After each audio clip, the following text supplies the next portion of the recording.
Chers frères, chères sœurs, bonjour à toi. Bienvenue sur ma chaîne. As-tu remercié Dieu aujourd'hui? Oui, mon frère, oui, ma sœur.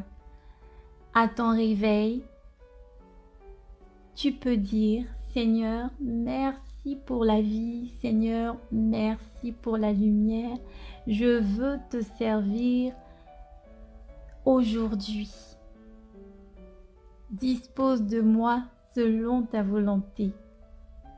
Remercie pour tout. Remercie pour chaque chose, toutes les situations, bonnes ou pas bonnes. Remercie. Tu te demandes sans doute pourquoi est-ce que je t'appelle mon frère, ma sœur. Eh bien, tout simplement parce qu'on est tous habitants de la même planète, la Terre qui est notre mère nourricière, le Dieu qui est notre Père céleste, la Terre notre mère nourricière. Voilà pourquoi nous sommes tous frères et sœurs. Que tu aies un poste à responsabilité, que tu viennes tout juste de sortir du ventre de ta chère maman. Tu es mon frère, tu es ma sœur. Je t'envoie beaucoup d'amour. Le sujet d'aujourd'hui, je l'ai tiré de la Bible de Saint Paul aux Éphésiens, chapitre 6, versets 10 à 13. Bonne écoute. Les armes spirituelles du chrétien. Au reste, fortifiez-vous dans le Seigneur et par sa force toute puissante. Revêtez-vous de toutes les armes de Dieu afin de pouvoir tenir ferme contre les ruses du mal. Car nous n'avons pas à lutter contre la chair et le sang, mais contre les dominations, contre les autorités, contre les princes de ce monde de ténèbres, contre les esprits méchants dans les lieux célestes. C'est pourquoi prenez toutes les armes de Dieu afin de pouvoir résister dans le mauvais jour et tenir ferme après avoir tout surmonté. Merci pour votre écoute. Alors, qu'est-ce que Saint Paul veut nous dire? En ce qui me concerne, il nous demande de renforcer notre foi en Dieu, notre courage, notre patience. Il nous demande de nous revêtir de toutes les armes de Dieu. Et quelles sont les armes de Dieu? Je dirais que pour avoir les armes de Dieu, il faut travailler sur soi, à développer donc les vertus. Donc il faut vivre une vie vertueuse, à développer les qualités. Il faut surtout travailler sur la pureté, avoir beaucoup d'amour, mais vraiment avoir une confiance, croire vraiment en Dieu. Donc voilà, renforcer, comme j'ai dit au début, renforcer notre foi, renforcer notre courage et notre patience. Surtout également se lier à nos amis, à nos frères, à nos guides spirituels, aux anges, aux archanges, à toute la hiérarchie céleste. Que nous soyons liés à cette hiérarchie-là, parce que un combat spirituel, franchement, ce n'est pas bien de le mener tout seul. Tout seul, on n'y arrivera pas. Il faut être lié à toute cette hiérarchie céleste qui nous protège là-haut. Et c'est eux qui mèneront ce combat avec nous. Et surtout, de maintenir la lumière en nous.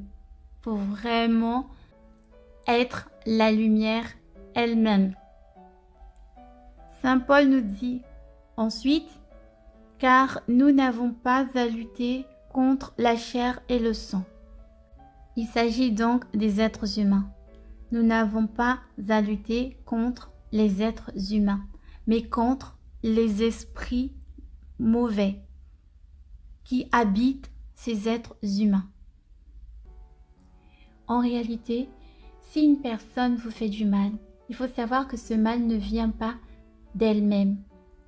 Ce sont des esprits ou un esprit malfaisant qui est entré en elle, qui se manifeste et qui travaille à travers elle. Vous allez me demander, mais pourquoi cet esprit ou ces esprits ont choisi cette personne-là? Tout simplement parce que cette personne a laissé des portes ouvertes, avait laissé ou a laissé des portes ouvertes.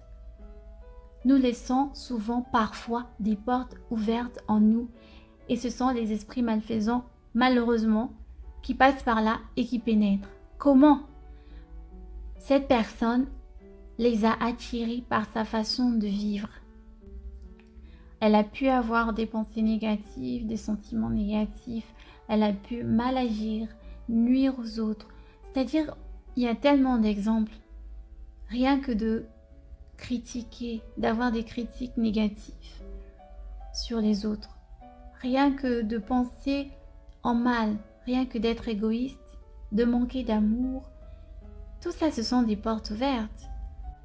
La médisance, l'égoïsme, la paresse, les disputes, tout cela génère des énergies négatives, des vibrations négatives qui ne sont pas élevées. Et voilà pourquoi ça attire des esprits qui vivent, qui se nourrissent de ces énergies négatives en fait. Voilà pourquoi ça ne sert à rien de garder rancune à quelqu'un ou de vouloir se venger de lui. Il faut plutôt essayer de chercher comment agir contre ces esprits-là qui se sont manifestés à travers cette personne. Parfois, vous remarquerez que plus tard, si vous avez utilisé les armes spirituelles qu'on a citées au début contre ces ennemis-là, ces esprits-là, vous verrez parfois la personne a complètement oublié ce qu'elle vous avait fait. Ou tout simplement, elle vient vous demander pardon. Ça arrive, c'est déjà arrivé. Donc c'est mieux de garder une bonne attitude, de réfléchir, de comprendre pourquoi est-ce que cette personne m'attaque, qu'est-ce qui est derrière cette attaque, quels sont les esprits qui sont derrière cette attaque, de réfléchir et de demander l'aide de notre Père Céleste.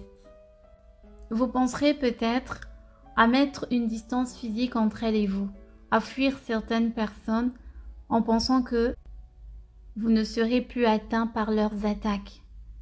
Cela ne suffira pas. Vous ne serez pas débarrassé de ces esprits qui vous persécutent à travers elles.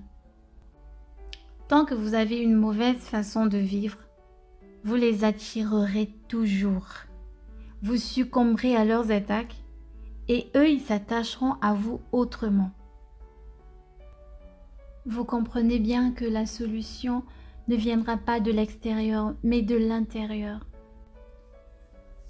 Ma sœur, mon frère, quand tu as tout le monde contre toi, agis avec beaucoup d'amour dans ton cœur. Crois en Dieu, il te soutiendra. Dieu est là et il te sauvera. Renforce seulement ta foi, ton courage, ta patience. Vis une vie pure. La personne qui a réussi à dominer les esprits, c'est que Dieu a combattu avec cette personne. Reste lié à Dieu pour défendre une cause sublime. Dans les difficultés, Dieu t'envoie protection et soutien intérieur. Et il te donne des armes magnifiques. Alors, serre-t'en. Et ce qui ressort de positif quand même concernant ces attaques, c'est que toi, mon frère ou toi, ma sœur, à force de travailler sur toi, tu développeras la force et certaines facultés restées en sommeil. Donc, au lieu de te décourager dans cette lutte, tu deviendras plus fort. Et surtout, sache que tu n'es pas tout seul. Dieu est avec toi. Et derrière Dieu, il y a toute une armée céleste. Et derrière cette armée céleste, il y a aussi sur la terre tous les frères et sœurs qui sont autour de toi sur toute la planète Terre, qui travaillent pour la lumière. Je vous remercie pour votre écoute. Soyez bénis et à très bientôt.